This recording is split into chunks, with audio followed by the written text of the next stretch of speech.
பைத்தியம் பைத்தியன்னு சொல்லிட்டே இருக்கீங்க. அந்த பைத்தியத்தை நான் பாக்குறேன். எங்க இருக்காங்க என்ற காமிங்க.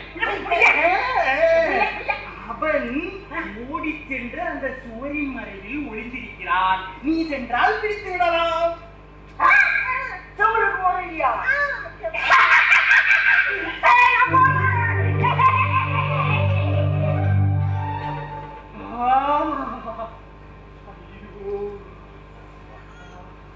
இப்போ வந்து உபகதை எவ்வளோ பெரிய தயாரிப்பு அப்படிங்கிறது வந்து நீங்கள் சொல்லும்போது தான் தெரியுது. நான் ஒரு முறை பார்த்ததா எனக்கு நினைவு.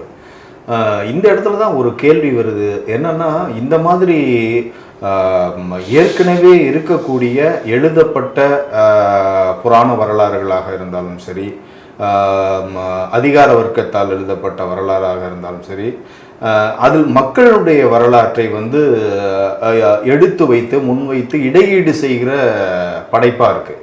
இந்த படைப்பு மேடையோடு ஒரு குறிப்பிட்ட பார்வையாளர்களோடு தேங்கிவிடக்கூடாது அப்படிங்கிற ஒரு ஏக்கம் வந்து இதை பார்க்கும் பார்வையாளர்களில் நிறைய பேருக்கு இருக்கலாம். எப்போ எனக்கே கூட இருக்குது. அப்படி இருக்கும்போது உங்களுடைய நாடகங்கள் அச்சு வடிவம் பெற்றிருக்கிறதா? எந்தெந்த முக்கியமான நாடகங்கள், அது வந்து அச்சு வடிவம் பெறுவதோடு மட்டும் இல்லாமல் அது இந்தியாவுடைய வேறு மொழிகளில், ஆங்கில மொழிகளில் மொழிபெயர்க்கப்பட்டு வரும்போது இந்த நாடகங்கள் எந்த மாதிரியான நாடகங்கள், என்ன மாதிரியான இடையீட்டை குறுக்கீட்டை வந்து சமூகத்தில் செஞ்சிருக்குன்னு தெரிய வரும். எந்த நாடகங்கள் எல்லாம் உங்களுடைய நாடகங்கள் பிற மொழிகளில் மொழிபெயர்க்கப்பட்டிருக்கு அப்படிங்கிறத சொல்லுங்கள். முக்கியமான கேள்வி. இந்த உபகதை வந்து தெலுங்கில் மொழிபெயர்க்கப்பட்டு நடிக்கப்பட்டிருக்குது. உபகதையினுடைய ஒரு பகுதி அந்தரா தேவ்சன், உங்களுக்கு தெரியும், அமர்த்தியாசனுடைய டாக்டர் வந்து லிட்டில் மேகசின் ஒரு பத்திரிகை நடத்தினாங்க. அவங்க ராமாயணத்தை பற்றி ஒரு ஸ்பெஷல் இஷ்யூ போட்டாங்க. அப்போ வந்து எங்களுடைய உபகதையினுடைய முதல் 2 எபிசோடு, அந்த ஏகலைவன் எபிசோடும் அதுக்கப்புறம் சம்புகன் எபிசோடு, மொத்தம் 5 எபிசோடு வரும். அதில் 5 அங்கங்களாக இருக்கும். இந்த முதல் 2 அங்கங்கள் வந்து ஆங்கிலத்தில் மொழிபெயர்க்கப்பட்டு அந்த லிட்டில் மேகசைனில் வந்தது. அப்புறம் காஞ்சா இல்லையா அது கேள்விப்பட்டு இந்த நாடகத்தை மொழிபெயர்க்கணும்னு சொன்னார். யார்கிட்ட சொன்னார். அதுக்கப்புறம் நாடகத்தில் உபகதையை வந்து காஞ்சா இல்லையா ஒரு 2-3 அதை பற்றி எழுதியிருக்காரு. அப்புறம் மிக முக்கியமான ராமாயண ஆராய்ச்சியாளர், டூ மெனி ராமாயணாஸ்னு புக் எழுதின அனந்த் குமாரசிமியுடைய புக்கை அடிப்படையாக போட்டு பல ஆய்வுகளை தற்காலத்தில் மேற்கொண்டிருக்கிற இந்த பவுலா ரிச்மன், அவங்களும் வந்து இந்த நாடகத்தை பற்றி எழுதியிருக்காங்க. என்னை வந்து வீட்டுக்கே வந்து ஒரு நேர்காணல் கூட செஞ்சுருக்காங்க. ஆமாம், பவுலா ரிச்மன் அவங்களாம் வந்திருக்காங்க.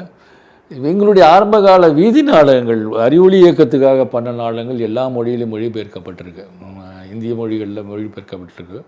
அதில் வந்து அடையாளம்ங்கிற நாடகம், இப்போ இந்த மதவாதத்துக்கு எதிராக ஒரு பெண்ணை முன்னிறுத்துகிற, பெண்ணுங்க அடையாளமற்றவள்ன்ற ஒரு நாடகம், அது வந்து எல்லா மொழியிலையும் மொழிபெயர்க்கப்பட்டிருக்கு.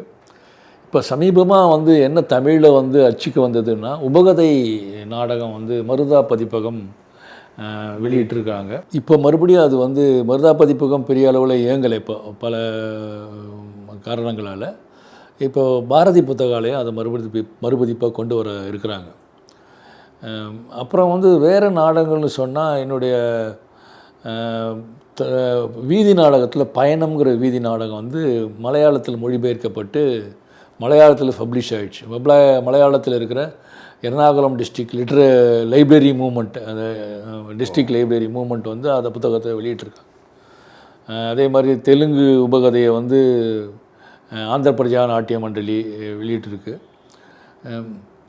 தமிழில் வந்து நான் வந்து பாரிப்படுகளம் என்கிற ஒரு நாடகத்தை எழுதினேன். அது வந்து சங்க இலக்கியத்தினுடைய அடிப்படையில் ஒரு மேடை நாடகம் தான். அது ஒரு மொழியில நாடகம் 2008. அதாவது பாரியை பற்றி ரெஃபரன்ஸ் வரும், சேர சோழ பாண்டியர்களை பற்றி ரெஃபரன்ஸ் நம்ம இருக்கணும். சேர சோழ பாண்டியர்கள் எதனா வரலாற்றில் ஒன்றா சேர்ந்தாங்கன்னா ஒரு வரலாற்று குறிப்பும் நமக்கு கிடையாது. எப்போதும் தங்களுக்குள்ளே சண்டை போட்டிருக்கிற கொண்டு கொள்கிற சேரருக்கும் சோழருக்கும் சோழனுக்கும் பாண்டியர்களுக்கும் இப்படியான ஒரு வரலாற்றை தான் நம்ம படிக்கிறோம். சேரர் சோழர் பாண்டியர் மூவரும் ஒரே குடையில் ஒன்றாக அணி திரண்டாங்கன்னு ஒரு செய்தி வேணும்னா அது வந்து இலக்கிய செய்தி தான். அது சங்கப்பாடலில் வர ஒரு செய்தி. அதுவும் பாரியினுடைய பரம்பு மலையை முற்றுகையிடுவதற்காக, பாரிங்கிற மன்னனை வீழ்த்துவதற்காக மூவரும் ஒன்று சேருவாங்க. அவரை போய் கபிலர் பார்த்து பேசுகிற இது மாதிரியான சங்க இலக்கிய பாடல்களில் குறிப்பு இருக்குது. இதுதான் உங்களுக்கு ஒரு நாடகத்துக்கான ஒரு இதுவாக கிடைச்சிது நமக்கு. ஒரு 56 பாடல்கள் பாரியை பற்றி நம்ம பாட்டும் தொகையும் என்று சொல்லப்படுகிற நம்மளுடைய சங்க பாடல்களில் இருக்குது. அதை பின்னணியாக கொண்டு ஒரு சமூக வரலாற்றை நம்ம உருவாக்கம் செய்கிறதுக்கான முயற்சி தான் அந்த நாடகம். ஏன் பாரியை அவங்க கொல்லணும்? சேர சோழ பாண்டியர்களும் தமிழர்கள் தான், பாரியும் தமிழன் தான். என்ன பிரச்சனை? தமிழர்களுக்கு என்ன அப்போ வந்து தமிழன்ற அடையாளம் அப்போ கிடையாது. அடையாளம் இல்லாத கூட என்ன ஒரு முரண் அவங்களுக்குள்ளே இருந்தது.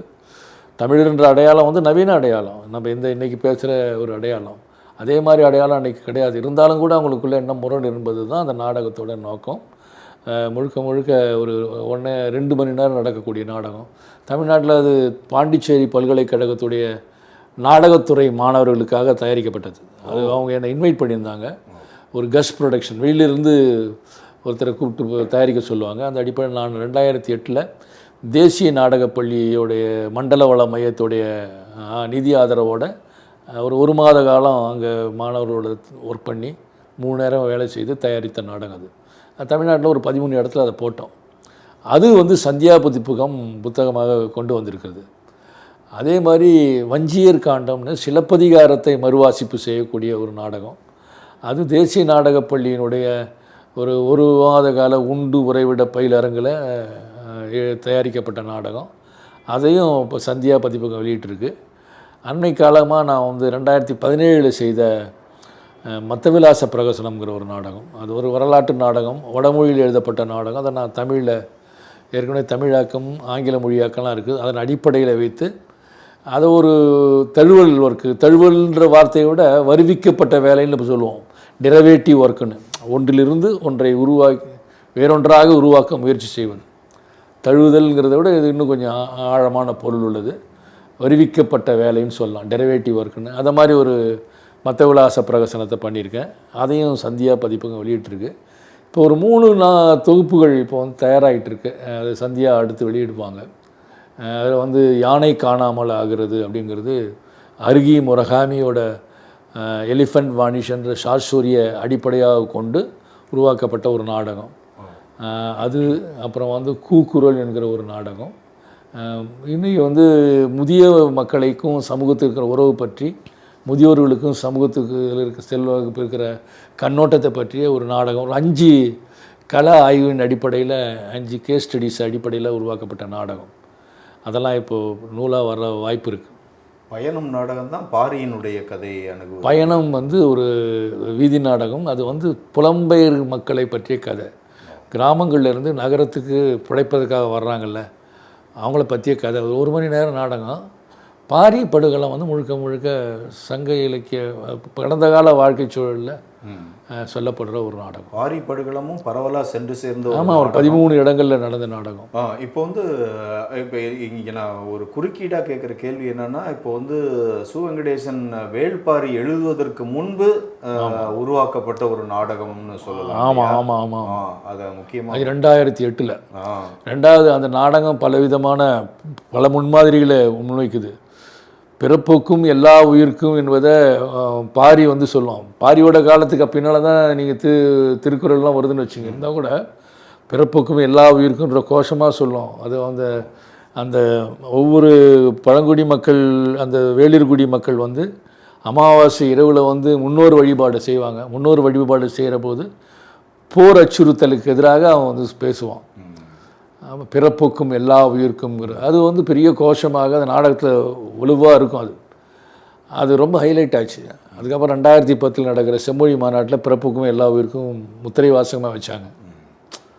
ரொம்ப அற்புதமான தகவல்களை பகிர்ந்துக்கிறீங்க. அதில் நான் முக்கியமாக இப்போ கேட்க வேண்டிய ஒரு முக்கியத்துவம் வாய்ந்த கேள்வி அப்படின்னா, இன்றைக்கி வந்து உலகமே டிஜிட்டல் மயமாயிடுச்சு.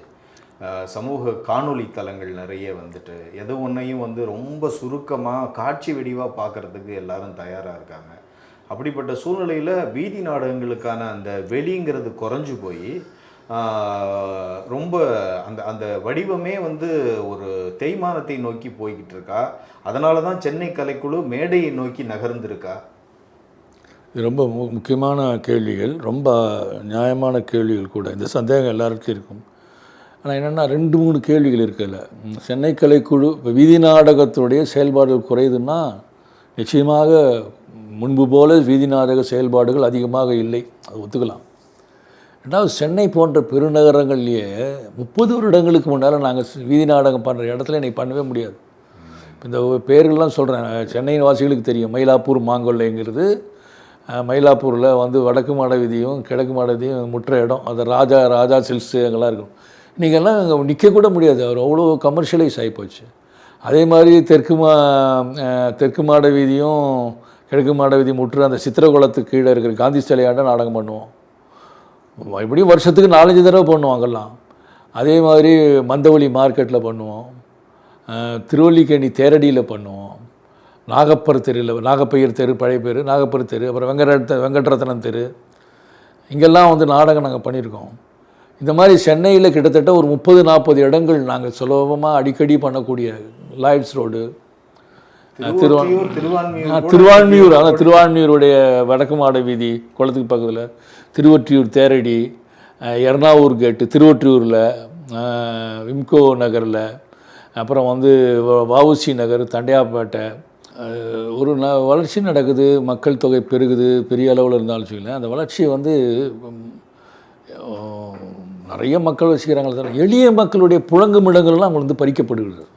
அதெல்லாம் அவங்க சாதாரணமாக மாலை நேரத்தை அப்படி உலா வருது, நின்று பேசிக்கிற இடம், கூடுற இடம். நம்மக்கிட்ட சதுக்கம் ஸ்கொயருங்கிற ஏற்பாடே இல்லையே.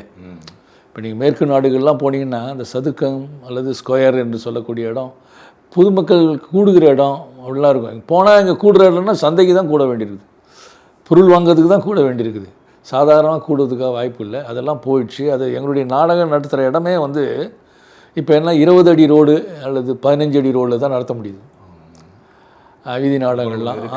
ஆமாம், எண்ணிக்கைகள் குறைஞ்சிடுச்சு, ஹோஸ்ட் பண்ணுறதெல்லாம் குறைஞ்சி. இருந்தாலும் நாங்கள் தொடர்ந்து நடத்திட்டு தான் இருக்கோம். இப்போ ஜனவரி 1ஆம் தேதி சப்தராஷ்மி நினைவு தினம் அன்றைக்கி நாங்கள் வாலண்டரியாக போய் நாடகம் பண்ணுவோம். மயிலாப்பூரில் அந்த செயின்ட் மேரிஸ் ரோடு ஜங்ஷனில், செயின்ட் மேரிஸ் ரோடு ஜங்ஷன், அந்த வாரன் ரோடும் ஜெயின்ஸ் ரோடும் செயின்ட் மேரிஸ் ரோடும் சேர்ற ஒரு ஜங்ஷனில் நாடகம் பண்ணோம். அதே மாதிரி நாங்கள் இப்போது அடுத்த மாதம் 2-3 இடத்துல அதே மாதிரி நாடகம் பண்ண போகிறோம், வீதி நாடகங்கள். ஆனால் நிறைய குழுக்கள் இல்லை. இப்போ நாங்கள் பண்ணுறோம், டெல்லியில் வந்து ஜனநாட்டிய மஞ்ச் பண்ணுது, அப்படி 1-2 குழு கேரளா நடத்துகிறாங்க. மற்றபடி பெரிய அளவில் மிந்தி மாதிரியெல்லாம் செயல்பாடுகள் இல்லை. ரெண்டாவது, இந்த டிஜிட்டல் உலகத்தில் வீதி நாடகத்துடைய டிஜிட்டல் உலகத்தில் நாடகத்தோட பொருத்தப்பட என்ன, நாடகம் மட்டுமே பார்ப்போம். டிஜிட்டல் யுகத்தை வந்து நம்ம வந்து எப்படி புரிஞ்சோம்னா, டிஜிட்டல் யுகம்னு நம்ம எது சொல்கிறோம்னா நம்மளுடைய அது ஒரு ஆமாம் காட்சியில் ஒரு எண்ம தொழில்நுட்பம் வந்து ஒரு குறிப்பாக காட்சி கலைகளில் செயல்படுத்த தொடங்கிய காலத்திலிருந்து தான் நம்ம டிஜிட்டல் யுகம்னு சொல்ல ஆரம்பிக்கிறோம். எண்மன்னா டிஜிட்டல் டெக்னாலஜி. முதல்ல வந்து கேமரா வந்தது, டிஜிட்டல் கேமரா வந்தது. அப்புறம் டிஜிட்டல் கேமராவில் ஷூட் பண்ணி பிரிண்ட் பண்ணும்போது ஃபிலிமில் பிரிண்ட் பண்ணுவாங்க. நீங்கள் சாஃப்ட்வேர் அல்லது மென்பொருள் தொழில்நுட்பத்தை பயன்படுத்துகிறதே நம்ம டிஜிட்டல்னு சொல்லலை. அது 90களிலிருந்து மென்பொருள் தொழில்நுட்பத்தை பயன்படுத்துகிறோம். எண்ம தொழில்நுட்பம் என்பது 2002க்கு அப்புறம் வருது. டிஜிட்டல் கேமரா வருது. ஆனால் டிஜிட்டலாக ஷூட் பண்ணிவிடுவோம். ஆனால் இப்போ படமாக ரிலீஸ் பண்ணும்போது ஃபில்மில் பிரிண்ட் பண்ணி தான் ஸ்க்ரீன் பண்ணுவோம். அப்புறம் டிஜிட்டல் ஃபில்மைக்கு டிஜிட்டல் ஸ்க்ரீனிங்கும் வருது. ஆமாம். அப்புறமா வந்து கொஞ்சம் கொஞ்சமாக பார்த்திங்கன்னா பெரிய ரெவல்யூஷன் வருது. ஐஃபோன் வருது, ஆண்ட்ராய்டு வருது. இதுதான் மிகப்பெரிய புரட்டி போடுது, இந்த டிஜிட்டல் தொழில்நுட்பத்தை புரட்டி போடுது. என்ன புரட்டி போடுதுன்னா, நீங்கள் கேட்டீங்க டிஜிட்டல் தொழில்நுட்பத்தால் நாடகத்தை பாதிப்பானா, சினிமாவுக்கே பாதிப்பு. கண்டிப்பாக. எதிர்காலத்தில் சினிமா தியேட்டரே இருக்காதுன்னு சொல்கிறாங்க. சினிமா தியேட்டருக்கு இப்போ கூட யார் வர்றாங்க, இளைஞர்கள் தான் வர்றாங்க. அப்படி ஒரு பெரிய மாற்றம் வந்திருக்கு. நம்முடைய பொதுமக்களுடைய பொழுதுபோக்கை நுகர்கிற தன்மையில் பொழுதுபோக்கை அவங்க அனுபவிக்கிற பெரிய சேஞ்ச் வந்திருக்கு. என்ன ஆகிடுதுன்னா, முந்தியெல்லாம் சினிமாவுக்கு கொண்டாடி போய் பார்ப்பாங்க. அப்புறம் டிவி வந்தது. ஒரே ஒரு டிவி இருந்தது, ஒளியும் பார்ப்பாங்க, திரைப்படம் பார்ப்பாங்க கூட்டமாக. அப்புறம் அன்றைக்கி பெரிய அளவில் ஒளியும் போடுற அன்றைக்கி ரோட்டில் நடந்தால் பின் ட்ராப் சைலண்ட்டாக இருக்கும், எல்லாம் டிவி மேலே உட்காந்துருப்பாங்க. அது ஞாயிற்றுக்கிழமையில் சினிமா போடுவாங்க, அன்றைக்கி ரோட்டில் நடந்தால் ஈக்காக்கா இருக்காது. அப்போ எல்லாரையும் அட்ராக்ட் பண்ணுற விஷயமா அது மாறுச்சு. சினிமாவுக்கு அப்புறம் அது மாறுது. அப்புறம் தொலைக்காட்சிகள் வருது, சேட்டலைட் சேனல்ஸ் வருது. சேட்டலைட் சேனல்ஸோட சீரியல்ஸ் வந்து அப்புறம் எல்லாரையும் அட்ராக்ட் பண்ணுற விஷயமா மாறுது. இப்போ சித்தி சீரியல்லாம் எவ்வளோ பெரிய செலிப்ரேஷனோட பார்த்தாங்க. அதுக்கப்புறம் சேட்டலைட் சேனல் வந்தது. அப்புறம் அப்படியே இப்போ என்ன ஆகிடுதுன்னா, அது எல்லாரையும் ஈர்க்கக்கூடிய ஒரு பிரதான பொழுதுபோக்குன்னு எதை சொல்லுவீங்க? இப்போது ஒரு காலத்தில் சினிமாவை சொல்ல எம்ஜிஆர் படம் வந்து அது செலிப்ரேஷன், டிவி ஒரு காலத்தில் செலிப்ரேஷன். பிரதான பொழுதுபோக்குன்னு எது சொல்லுவீங்க? எல்லா மக்களையும் ஒரு அணி திரட்டுற ஒரு பொழுதுபோக்கு சில நேரத்தில் நடக்குது. பிக் பாஸ் முதல் 2 சீசனுக்கு அப்படி எல்லாம் உட்காந்து பார்த்தாங்க. இப்போ இருக்கிற பிக் பாஸுக்குலாம் அவ்வளோ ஆர்வம் இல்லை, ஆடியன்ஸ் இல்லை. பிரதான பொழுதுபோக்கு எதுனா இருக்குதுன்னா இல்லை, ஒன்றும் இல்லை. அது சுக்கு 100 ஆயிடுச்சு, 1 இல்லை 100 ஆயிடுச்சு இன்றைக்கி. அதுவும் எப்படி நம்முடைய பார்க்குற தன்மையே மாறி போச்சு. டிவிக்காக வெயிட், ஒரு ப்ரோக்ராமுக்காக டிவிக்கு முன்னால் போய் வெயிட் பண்ணுவோம்ல, அதெல்லாம் இல்லை. இப்போது நியூஸ் வந்து நாங்கள் போய் உட்காருவோம், அல்லது வந்து 10 மணிக்கு சீரியல் போடுறாங்களோ ஓடி போய் உட்காருவோம் இல்லையா? அந்த தன்மையெல்லாம் போயிடுச்சு. எதுவாக இருந்தாலும் நமக்கு கையில் வந்து அதுவே வந்து குவியுது. நீங்கள் வரவேற்பறையில் வந்து டிவிக்கு முன்னால் உட்காரன்னு கட்டாயமே இல்லை. நீங்கள் வந்து உங்களுடைய டாய்லெட்டில் க்ளோசெட்டில் உட்காந்துக்கிட்டே அங்கேருந்தே பார்க்கலாம். ஸ்மார்ட் ஃபோனில் எல்லாம் வந்து குவியுது. பீம்டு இன்ட்டு ஒரு handset. Not TV programs, cinema, news, அல்லது யூடியூப்பில் எடுக்கிற எல்லாம் இப்படி வருது. அது மட்டும் இல்லை, அந்த நுகர்வோர்களாக மட்டும் நாம் இல்லை, ப்ரொடியூசராகவும் மாறிடுறோம். அதான் ரொம்ப முக்கியம். அந்த டிஜிட்டல் டெக்னாலஜி பண்ண ரெவல்யூஷன் என்ன, ஒவ்வொருத்தரும் நுகர்வோனாக மட்டும் இல்லை, அவனும் ஒரு அவனும் டிஜிட்டல் கிரியேட்டர் தான். அவனும் வந்து ஒரு ரீல்ஸ் போடுறான், அவன் ரீல்ஸையும் நிறைய பேர் பார்க்குறாங்க. அப்போ இந்த பெரிய மாற்றம் சொல்கிறது ரொம்ப உண்மை. அவங்க சமூக வலைதள பக்கத்தில் டிஜிட்டல் கிரியேட்டர்னே எல்லாரும், ஆமாம், எல்லோரும் அப்படி தான் போகிறாங்க. ஆமாம், எல்லாருமே ஒரு டிஜிட்டல் கிரியேட்டர் தான். ஏன்னா இந்த டெக்னாலஜி பண்ண ரெவல்யூஷன் டெமோக்ரட்டைஸ் பண்ணியிருக்கு. அவனை வெறும் கன்சியூமராக மட்டும் வச்சில்லை, ப்ரொடியூசராகவும் வச்சுருக்குது. எல்லாரும் ப்ரொடியூசராக மாறிடுறாங்களா, சக்ஸஸ்ஃபுல்லாக மாறுறாங்களாங்கிறது வேறு கேள்வி. ஆனால் அவனை வந்து ப்ரொடியூசர் ஆக்கிருக்கு. இந்த ஒரு சூழ்நிலையில் அவன் பார்க்குறான், என்ன அவன் வந்து ஸ்டீவன் ஸ்பீல்பர்க்கோட, ஜேம்ஸ் கேமரூனோட அல்லது கிறிஸ்டோபர் நோலனோட பெரிய ஃபில்ம் மேக்கர்ஸ், அவங்களுடைய ஃபில்மில் ஒரு கிளிப்பிங்ஸ் பெரிய நிபுணத்துவத்தோடு தயாரிக்கப்பட்டிருக்கும். ஒரு 3 நிமிட அந்த துணுக்கு நறுக்கு, அதையும் பார்க்குறோம். அதுக்கப்புறம் ஸ்க்ரால் பண்ணோன்னா அது பார்க்குறோம். இன்னொரு விஷுவல் என்னென்னா, ஒரு 7 வயசு பொண்ணு வீட்டில் இருக்கிற பூனையை ஷூட் பண்ணி போட்டிருக்கு, அதையும் பார்க்குறோம். இது அவனுக்கு அதை விட அதிகமாக இன்ட்ரெஸ்ட்டாக இருக்குது. சில நேரத்தில் என்னென்னா, இந்த மாதிரி பெரிய நிபுணத்துவம் வாய்ந்தவருடைய காணொலி நறுக்குகளை விட அந்த குழந்தையோட பூனை வீடியோவுக்கு அதிக லைக்ஸ் வருது. கரெக்ட். சரி, இது வந்து ஒரு மாறிய சூழல். இதில் வந்து நீங்கள் நாடகம் இல்லை, சினிமாவே எங்கே இருக்குதுன்னு நம்ம தேடணும். கரெக்டாக சொல்லுங்க. சினிமாவும் என்ன சொல்கிறாங்கன்னா, தியேட்டரில் போய் சினிமா பார்க்குறதுலாம் எதிர்காலத்தில் இல்லைங்கிறாங்க. இப்போ வந்திருக்கிற புது டெக்னாலஜியில் ஒயிட் ஸ்க்ரீனில் நீங்கள் பார்க்குறத விட இப்போ எல்இடிக்கு அப்புறம் அடுத்த டெக்னாலஜி வர்ற ஸ்க்ரீனில் நீங்கள் வந்து ஹோம் தியேட்டர் ஸ்க்ரீன் இருக்குல்ல, அதில் அது இருக்கிற பிளாக்கு, அந்த பிளாக் கலரில் வர்ற அந்த பிக்சர் டிஸ்பிளே உங்களுக்கு இருக்கிற அந்த பிக்சல் கிளாரிட்டி ஃபில்ம் ஸ்க்ரீனில், பெரிய ஒயிட் ஸ்க்ரீனில் பார்க்குறப்ப கிடைக்காது. அதனால் பெஸ்ட்டு ஃபில்ம் வியூவிங் எக்ஸ்பீரியன்ஸ் எங்கே கிடைக்குன்னா அவன் ஹோம் தியேட்டரில் தான்ங்கிறான். இப்போ ஹோம் தியேட்டரை நீங்கள் வீட்டில் செட் பண்ணால் 3-4 லட்ச ரூபா செலவாகணும். கண்டிப்பாக. அப்போ சினிமா பார்க்குறதே நல்ல சினிமா பார்க்குறது வசதியானவனுடைய ஒரு தன்மையாக மாறுது, வாய்ப்பாக மாறுது. இதெல்லாம் வந்து பெரிய மாற்றங்கள். இதில் வந்து ஒற்றை பொழுதுபோக்கு, பிரதான பொழுதுபோக்கு என்பது ஃப்ராக்மெண்ட் ஆகிடுச்சுன்னா சிதறுண்டு 100கணக்கான சிதிலங்களாக மாறிவிட்டது. எனக்கு ஒரு பொழுதுபோக்கு, அப்பாவுக்கு ஒரு பொழுதுபோக்கு, அம்மாவுக்கு யாருங்க இன்றைக்கி சீரியல் பார்க்குறாங்க? வயதானவர்கள், நடுத்தர மக்கள் தான் சீரியல் பார்க்குறாங்க. என்ன சக்ஸஸ்ஃபுல்லான சீரியலாக இருந்தாலும் இளைஞர்களுக்கு அவங்க வந்து வெப் சீரிஸ் பார்க்குறாங்க. அது ஒன்றும் டெய்லி உட்காந்து பார்க்குறதில்ல.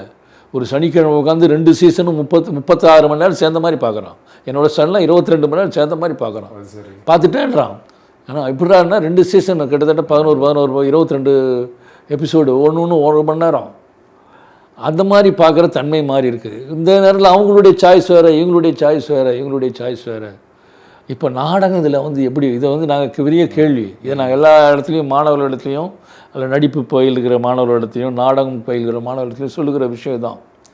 இந்த சூழ்நிலையிலே நாடகத்துடைய பொருத்தப்பாடு என்ன?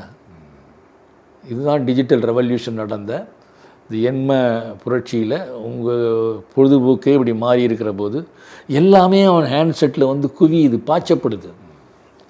உட்காந்த இடத்துலையே அவன் பார்க்கக்கூடிய ஒரு சூழ்நிலை. நாடகத்துக்கு என்ன பொருத்தப்பாடுன்னா மிக முக்கியமான கேள்வி. நாடகத்தோடைய பொருத்தப்பாடு என்னென்னா, ஒரு யதார்த்தம் என்னென்னா, நாடகம் உன்னுடைய ஹேண்ட்செட்டில் வந்து பாயாது. It's can't be beamed in your handset. Correct. You can't view. யாருன்னா ஒரு நாடகத்தை ஷூட் பண்ணி போட்டுருந்தா பார்க்கலாம். அதை வந்து நாடகத்தை கொடுக்குற அனுபவத்தை அது கொடுக்காது. கண்டிப்பாக அரங்க அனுபவம். ஆமாம், நாடகம் என்பது நிஜமாக நடக்கிற ஒரு உயிருள்ள அனுபவம். கண்டிப்பாக அது தொட்டுணரும் அனுபவம். அது டேஞ்சிபிள் எக்ஸ்பீரியன்ஸ் அல்லது பேப்பபிள் எக்ஸ்பீரியன்ஸு, நீ உணரக்கூடிய அனுபவம். அது அதை நுகரலாம், முகரலாம், உண்மைதான். கேன் ஸ்மெல், ஸ்பரிசிக்கலாம். அது எனக்கு இன்னொரு தன்மை என்னென்னா, நாடகம் என்பது ஏதேனும் ஒரு இடத்தில் அல்லது ஏதேனும் ஒரு தருணத்தில் நடக்கும். அந்த நாடக அனுபவத்தை நீங்கள் பெற வேண்டும் என்றால் அந்த நாடகம் நிகழும் இடத்தில், அந்த நாடகம் நிகழும் தருணத்தில் நீங்களும் அங்கே இருக்க வேண்டும்.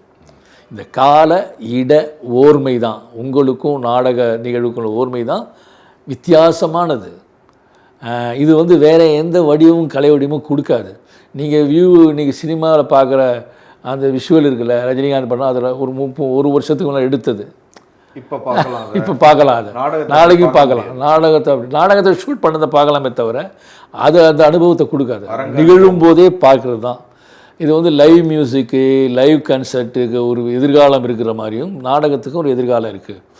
இப்போ வந்து எப்படி கிரிக்கெட் மேட்ச் நேரில் போய் பார்க்குறதுல இருக்கிற உற்சாகமும் டிவியில் பார்க்குறதுக்கு வித்தியாசம் இருக்கு இல்லையா, அது மாதிரி தான் இது. பெரும்பாலும் மக்களுடைய ஒன்று கூடலில் தான் நிகழுது. ஒரு ஒன்று கூடலில் முன் நிபந்தனையாக இருக்குது. மக்கள் ஒன்று கூடினாங்கன்னா அங்கே நாடகம் நடக்கும்.